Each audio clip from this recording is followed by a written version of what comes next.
I should have seen it coming.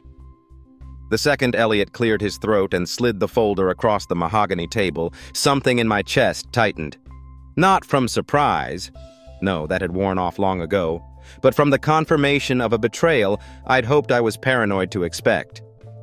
"We've decided your services are no longer required, Gabriel," he said, his voice calm, rehearsed. "Effective immediately." The room fell into that suffocating kind of silence, when nobody wants to be the first to react because they already knew. Across from me, the board members shifted in their leather chairs, glancing sideways like schoolchildren watching a teacher scold someone. No one said a word.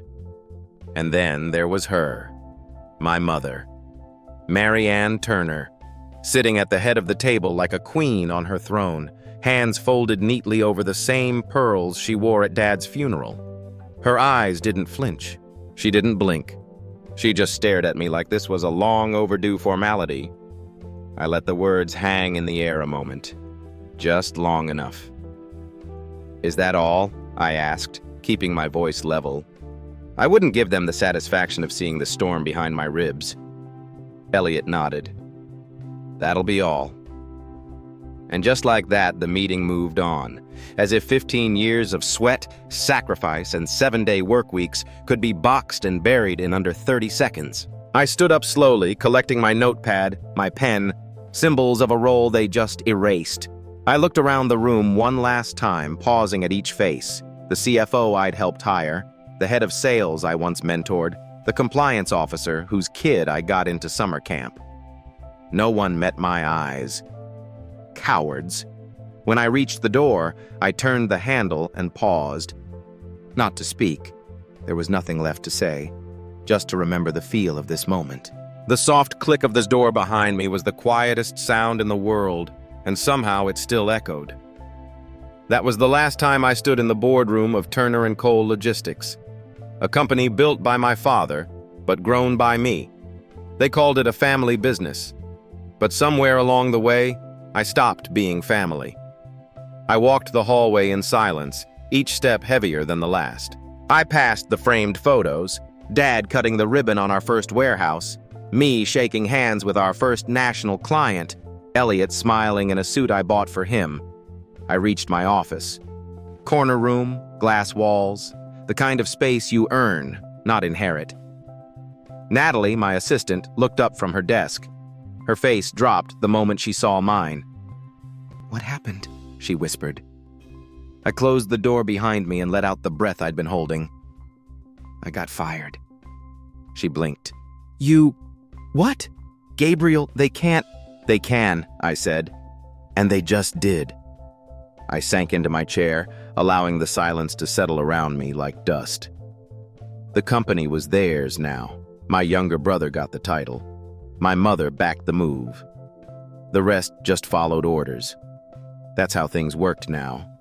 What they didn't know, what Elliot never bothered to ask, was that I had prepared for this. Because I knew one day, blood wouldn't be enough. Not in this family, not in this business. It didn't start with the firing. No. This had been coming for years, just never spoken aloud. I remember the first time it hit me, truly hit me, that I was being edged out. It was a Tuesday. Nothing dramatic. Just a meeting about a partnership deal with Redwood Freight. I had brokered the whole thing, 8 months of travel, dinners, late-night calls, endless fine print. And yet when the deal was finalized, it was Elliot and my mother in the press photo. Not me. They said it was about optics. "We're just presenting a modern face," Mom told me, brushing lint off Elliot's blazer like she was polishing a trophy. You know how these things go. Yeah, I knew. It kept happening, bit by bit. Meetings rescheduled without me. Decisions made in closed-door huddles I wasn't invited to. Positions filled without my input. Once, Elliot introduced me at a conference as someone who's been with the company a long time, like I was a damn relic. I could feel the floor shifting, and I knew better than to wait around until it collapsed beneath me. So 5 years ago, I quietly started building something of my own.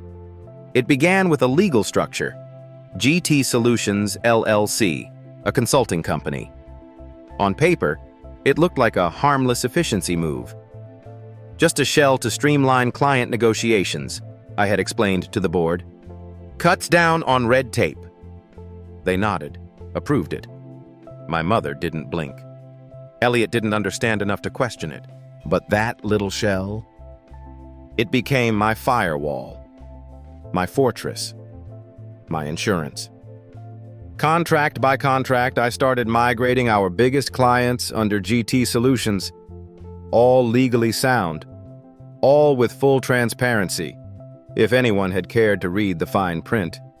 Turner and Cole remained the execution partner handling operations, but the agreements, the trust, the revenue, those ran through me. I didn't do it out of spite. I didn't do it to take anything away from the family business. I did it because I saw what they were planning, because they never thought I'd be the one to fight back. Call it ruthless, call it calculating, but don't call it betrayal. It was survival. I wasn't stealing anything. I was protecting what I built. I was making sure that when they finally shoved me out the door, they wouldn't be walking off with my life's work tucked neatly under their arms. The day Elliot fired me, he thought he'd won. Thought I'd walk away empty-handed, stripped of power, a footnote in the story they'd rewrite. But the truth? He didn't fire an employee. He just liberated the architect of the empire. I didn't go home after packing up my office. I went straight to work. By 6 p.m., I was sitting at my kitchen table, sleeves rolled up, laptop open, phone in hand. The house was quiet, just the steady hum of the refrigerator and the occasional rustle of wind against the windows. And me, making calls, one by one. Derek, it's Gabriel. I wanted you to hear this from me first. Lana, I'm no longer with Turner and Cole, but I want to assure you, your contract is still solid. The name on it is GT Solutions, remember? Yes, that's still me. And yes, we're staying operational. By 9 p.m., I had called our top 10 clients. 7 of them didn't hesitate. 3 asked for clarification, then said the same thing. We're with you, not them. The next morning, the calls started coming to me. Not from clients, but from inside. Jordan Ellis, my former head of operations, texted me first. Heard what happened? I'm out. You starting something? Then came Emily Nguyen from client accounts. Then 2 warehouse supervisors. Then Natalie, who didn't even wait to ask. She just showed up with her box of things and said, "Let's go." It wasn't loud. There were no public resignations, no dramatic exits. Just badge taps at the door, quiet goodbyes, and resignation emails marked effective immediately. A quiet shift. A transfer of loyalty, not titles. By the end of the week, I had a skeleton crew of my best people, a client list that could fund the first phase of launch, and a list of vendors already reaching out to keep the relationships alive. I signed a short-term lease on a second-floor office above an old print shop on the east side of town. Nothing fancy. Just open desks, bare walls, and the faint smell of ink from downstairs. But it was ours. GT Solutions wasn't a side entity anymore. It was a living company now. We set up folding tables, bought routers, hooked up laptops. Natalie brought a whiteboard and wrote in blue marker across the top, "No one's coming to save us. Good. We don't need saving." That night I stayed long after everyone left. Sat in the middle of that raw, unpainted space, stared at our tiny server rack, and whispered to myself, "It begins." By the end of week 2, Turner and Cole was bleeding. I didn't need a spy inside to know it. The silence spoke volumes. No press releases, no LinkedIn activity, no smug photos of Elliot shaking hands with new partners. Just quiet. And in business, silence is never a good sign. I got the full picture from a friend in procurement at Redwood Freight. "They pulled out," he said, lowering his voice like it was classified. "Said they're not comfortable working with a company that just lost its point of contact. Guess who that was?" I didn't guess. I knew. One by one, the dominoes fell. Beth from Skyline Distribution, Thomas from Evergreen, the medical supply group in Charlotte, the food logistics chain out of Dallas. All of them had contracts with me, not the family name. And now that I was out, they were out too. Turner & Cole had lost over 80% of its revenue pipeline in less than 15 business days. I heard about the emergency board meeting from Natalie. She still had a few friends who hadn't jumped ship. Apparently, Elliot tried to bluff through it at first, blaming transitional confusion, citing contractual ambiguity, throwing out buzzwords like brand loyalty and legacy continuity. But when the CFO held up the revenue charts, no one cared about legacy anymore. Then came the real kicker, when they pulled up the contracts and saw the header on every one of them. GT Solutions, LLC primary consultant and client representative, Turner & Cole. Just the fulfillment partner, the executor, the hands, but not the head. I was told Elliot turned pale. My mother tried to intervene, said something about intentions, about how I never disclosed my motives. But they had nothing to stand on. The documents were airtight, and worse, they had signed them all themselves. I wasn't the villain. I was just better prepared. By vote, the board made a decision. Turner & Cole would offer GT Solutions an official subcontractor agreement to continue servicing the accounts, under my terms, under my rates. I had been kicked out. Now they were crawling back with a contract in hand. I didn't gloat. I didn't show up to the boardroom or answer Elliot's frantic calls. I had my attorney answer for me, politely, professionally, with all the cold civility of someone who no longer needed validation. Turner & Cole hadn't just lost their clients. They'd lost their center of gravity. And now, in a twist so perfect it almost felt scripted, the company that cast me out had become my client. The price of pushing me out, paying me to come back. No funding rounds, no media buzz, no investors handing me a golden parachute. Just grit, old-school hustle, and a whiteboard with 3 words: make it work. The first few weeks after the Turner & Cole fallout were a blur of caffeine, spreadsheets, and fire drills. We had the clients, but no warehouses, no fleet access, no back-end system. It was like running a kitchen with no stove, no fridge, and a full line of hungry customers waiting at the door. So we built everything, fast.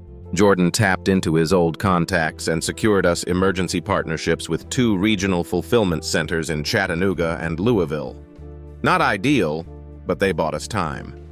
Natalie handled HR and onboarding like a general, hiring lean but smart.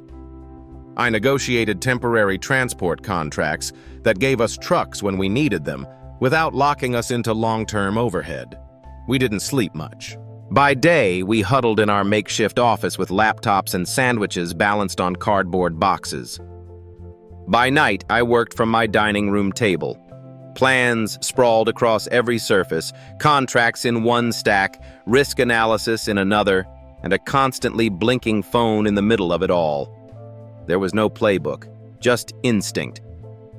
But we had something Turner & Cole no longer had: trust. Not the kind you print in a brochure. The kind that's earned, call by call, shipment by shipment.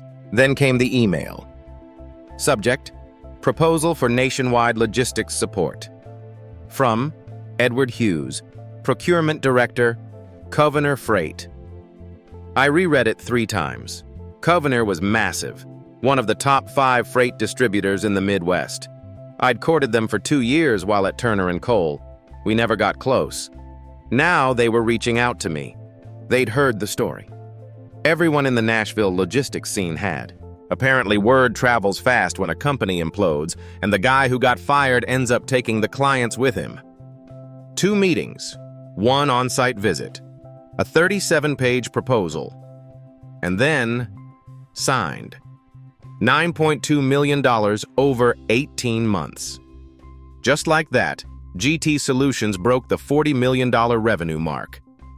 In under 3 months. I didn't cry. I didn't shout. I just stared at the contract and let the moment sink in. We'd clawed our way out from nothing. No warehouse? We found one. No trucks? We leased. No structure? We built. No faith? We had each other. I looked around the room. Jordan was laughing with the ops team. Natalie had collapsed onto the couch with a coffee mug bigger than her head. The others were typing, sorting, building. We weren't survivors anymore. We were a force. It was a Tuesday evening when the message came. Dinner. Just the three of us.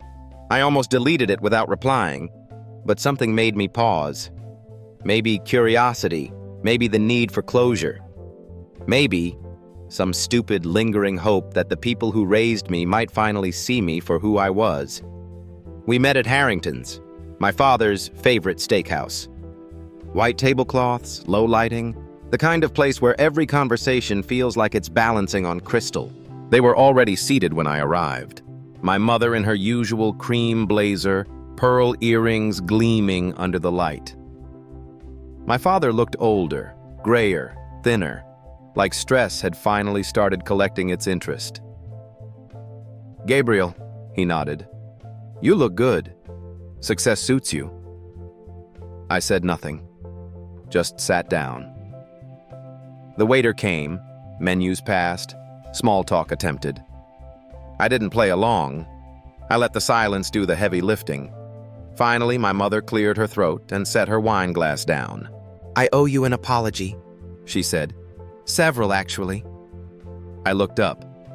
She didn't flinch, but her voice cracked just slightly, enough to make it human. "I underestimated you," she continued.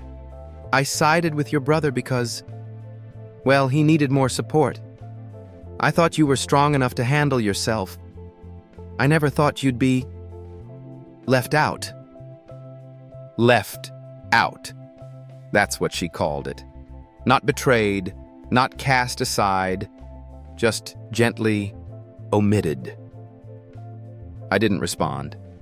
I didn't need to. Then Elliot spoke. He looked tired, not defeated, just dulled around the edges like a blade that's cut too close too many times. "I want you to come back," he said quietly. "To Turner and Cole, as CEO. For real this time. I'll step back, focus on branding, external relations, what I'm good at." I blinked, slowly. "And why would I do that?" I asked. "Because," he said, looking down, "this company is better with you in charge. Everyone knows it. Even I do now." He looked up, meeting my eyes. "But there's a condition," he added. "We can't go on like this, not as enemies, not if we're going to make it work." He didn't say brother, he didn't say family, he just said we. And for the first time in months, I didn't feel rage, I didn't feel triumph, I just felt tired. I didn't answer, not then, just reached for my glass, took a sip, and stared past them, out the window, where downtown lights blurred in the drizzle. Some things don't get resolved over one dinner. Some wounds need more than words. And I wasn't sure yet if I was ready to open the door they'd slammed in my face. But I knew this much. They'd finally come to the table. And this time I wasn't there to beg for a seat. The sign caught the afternoon light just right. GT Solutions. Brushed steel, bold lettering, mounted above the glass entrance of our new headquarters. It wasn't a skyscraper downtown or some flashy tech campus, just a converted distribution center on the edge of the city, with exposed brick, high ceilings, and the smell of fresh paint still lingering in the air. But to me, it might as well have been a castle. I pushed open the door and was greeted by the sound of voices, laughter, the steady rhythm of purpose. Inside, the space buzzed with energy. Over 30 people now, spread across project pods, logistics dashboards, team huddles. Jordan waved from across the floor. Natalie passed by with a client folder and shot me a look that said, "Can you believe we built this?" 6 months ago, I walked out of Turner and Cole with nothing but a notepad, a name, and a plan no one believed in but me. Now we were closing in on $50 million in annual contracts. Clients called us first. Vendors wanted to work with us. And Turner and Cole, they'd signed a 3-year subcontractor deal with us, on our terms. The empire they tried to lock me out of had been replaced with mine. I stepped into my office. sunlight pouring in through tall windows. On my desk sat a handwritten note from one of our new interns. "Thank you for creating a place that sees us." I smiled. They saw me now. But the truth is, I never needed them to. I sat down, took a deep breath, and looked around. They tried to erase me from the story of my own family. What they didn't realize is that they handed me the pen, and with it, I wrote the best chapter yet. If this story resonated with you, if you've ever been underestimated, overlooked, or pushed aside, don't forget to hit the like button, subscribe for more real stories of grit and redemption, and share this video with someone who needs to be reminded. Sometimes, getting pushed out is how you rise.